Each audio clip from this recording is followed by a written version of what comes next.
So one of the things that we did was a couple years ago is all of us went crazy with plants, especially rare plants, collecting. Well, the problem is now we want to get out and travel, we want to do things, and we're just not feeling like taking care of our plants, right? So if you have this problem, terrariums are for you. They take very little care, and you don't have to water them very often. And most plants love terrariums.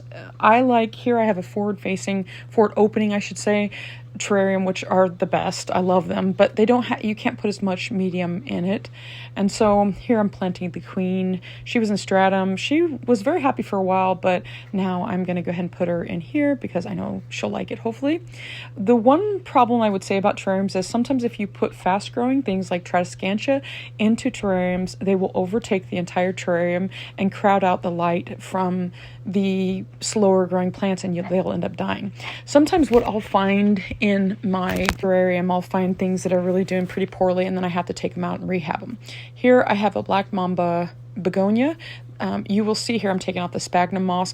It would probably do perfectly fine with that sphagnum moss on, but you have to be very careful if your medium has been sphagnum moss and you put it into something else, like any kind of amendments.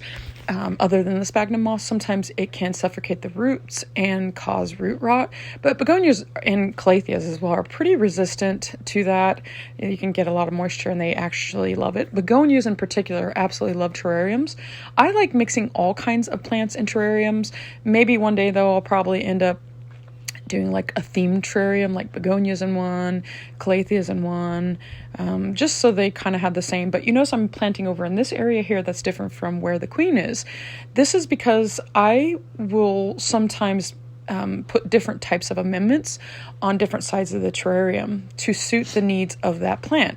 So obviously anthuriums, they need a faster draining type medium, and then begonias, they like to hold in a little bit more moisture, and so I put the calatheas and begonias kind of closer to each other. And here, what I have coming up here is a Maranta, and that's the same thing you'll see that I'm putting on that side.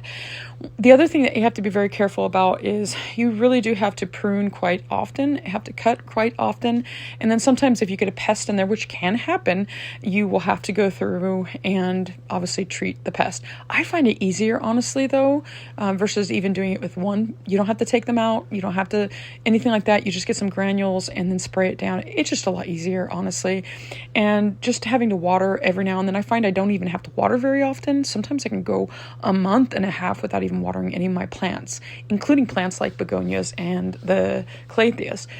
The thing that I would not recommend putting in a terrarium, Hoyas, because they're very slow growing and they tend to like smaller pots, so they don't like being in big open spaces like this. And then they also get overcrowded.